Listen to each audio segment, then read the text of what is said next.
প্ৰতিষ্ঠা দিৱস 29তম প্ৰতিষ্ঠা দিৱস সেই 29তম প্ৰতিষ্ঠা দিৱসটো সম্পৰ্ক ৰাখি পেলাই আমাৰ চিৰাং জিলা আছাই আমাৰ দেওশ্ৰী অঞ্চলত ছাত্ৰ ছাত্ৰীক সম্বৰ্ধনা অনুষ্ঠান এটা আয়োজন কৰিছে।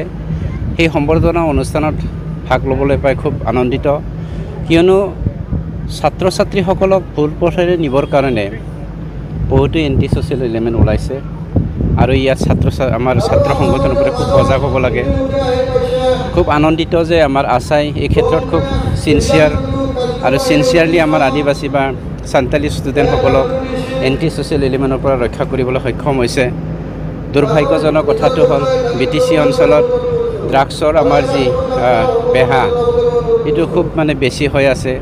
ইয়াৰ পৰা মুক্ত হ'বৰ কাৰণে আমাৰ সাংবাদিক আপোনালোক সকলোকে মই সাংবাদিক বন্ধুসকলক অনুৰোধ কৰিছোঁ, আমাৰ জনসাধাৰণক উদগনি কৰাবৰ কাৰণে সজাগ কৰিবৰ কাৰণে আপোনালোকে সদায় প্ৰচেষ্টা কৰি ল'ব লাগিব আৰু ছাত্ৰ ছাত্ৰীসকলক ভুল পথৰ পৰা ৰক্ষা কৰিবৰ কাৰণে বা আঁতৰাই ৰাখিবৰ কাৰণে আমি সদায় সজাগ হ'ব লাগিব বা আমি ঘৰে ঘৰে গৈ পেলাই ঘৰৰ মানুহকো আমি উদগাব লাগিব, কিয়নো আমাৰ আদিবাসী সমাজৰ পৰা বড়ো সমাজৰ পৰা যিসকল ট্ৰাইবেল কমিউনিটি এখেতসকলে পঢ়া শুনাত বেছি ডেভেলপ নোহোৱাৰ কাৰণে বেছি সজাগ নহয়।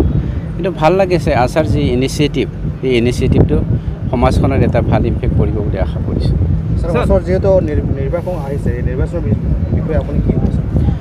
নিৰ্বাচনতো আমাৰ ইউপিপিএল দলে সদায় ৰেডি হৈ আছে।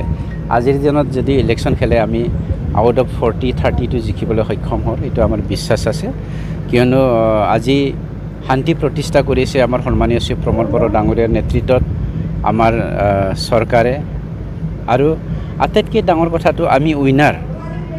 মই সেইটোৰ কাৰণে উইনাৰ কৈছোঁ যে 17 বছৰে আমাৰ BPFৰ যি কলা অধ্যায়, যি ধুৰন্ধৰ এটা নীতিৰ দ্বাৰাই আমাৰ বড়ো আদিবাসী, বড়ো মুছলমান, বড়ো অনাবৰৰ মাজত পাৰ্থক্য এটা গঢ়িছে, পাৰ্থক্য এটা পাত মেলিছিল। সেই পাত মেলাটো আমি আকৌ চপাই আনিবলৈ সক্ষম হৈছোঁ, লগতে প্ৰকৃত গণতন্ত্ৰত আমি প্ৰতিষ্ঠা কৰিবলৈ সক্ষম হৈছোঁ, যাৰ ফলত আজি আমি বড়োসকলৰ চকুত চকু দি পেলাই আদিবাসীসকলে কথা ক'বলৈ সক্ষম হৈছে, আদিবাসীসকলৰ লগত হাঁহি মুখে আমি এসাঁজ ভাত খাবলৈ সক্ষম হৈছে, আমি 24 ঘণ্টাত 24 ঘণ্টা ঘূৰিবলৈ সক্ষম হৈছোঁ। গতিকে আমি উইনাৰ হৈ আছোঁ, ইউপিপিএল দলে উইনাৰ এই ক্ষেত্ৰত। গতিকে আমাৰ BTC অঞ্চলত প্ৰকৃত গণতন্ত্ৰটো প্ৰতিষ্ঠা কৰিবলৈ সক্ষম হোৱাৰ কাৰণে আজি BTCত আগন্তুক 2025 ছেপ্টেম্বৰৰ ভিতৰত যে আমাৰ কাউন্সিল ইলেকশ্যন হ'ব, সেই কাউন্সিল ইলেকশ্যনত ভাৰতৰ ৰাষ্ট্ৰীয় দল হওক বা আঞ্চলিক দল সকলোৱে দলে বলে আহি পেলাই আজি ইলেকশ্যন খেলিবলৈ বিচাৰিছে, সাহস গোটাইছে, সেইটোৰ কাৰণে ভাল লাগিছে। নিৰ্বাচনটো আহি গ'ল, কিন্তু আদিবাসী অঞ্চলত বহুত ফৰেষ্ট অঞ্চলত মাটি পট্টা পোৱা নাই।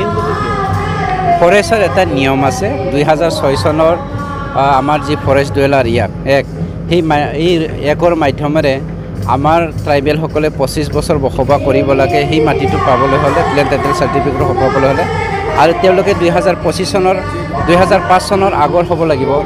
আৰু 2 নম্বৰটো হ'ল যিসকলে নন ট্ৰাইবেল তেওঁসকলক 3rd জেনেৰেশ্যনৰ প্ৰয়োজন আছে, আৰু যিসকলে 3rd জেনেৰেশ্যন হৈছে তেওঁলোকেতো মাটিৰ পাট্টা পাই গৈছে। ধৰি লওক আমাৰ কচুগাঁৱত আমি সেইদিনাখন যোৱা বছৰ সেইদিনাখন বোলে ক'লৈ ভুল হ'ব, যোৱা বছৰ আমি 1200টা সান্তালী ফেমিলিক আমি মাটিৰ পাট্টা দিবলৈ সক্ষম হৈছোঁ, তাৰমানে লেণ্ড টাইটেল চাৰ্টিফিকেট দিবলৈ সক্ষম হৈছোঁ। যিসকলৰ সময়টো হৈছে তেওঁলোকক মাটিৰ পাট্টাটো দিয়া হৈছে, যিসকল হোৱা নাই তেওঁলোকৰ হৈ থাকিব, কিন্তু সেইটো নহয় যে ফৰেষ্টৰ আছে বুলি তেওঁলোকক ইভেকশ্যন কৰি পেলাই খেদি পঠিয়াব।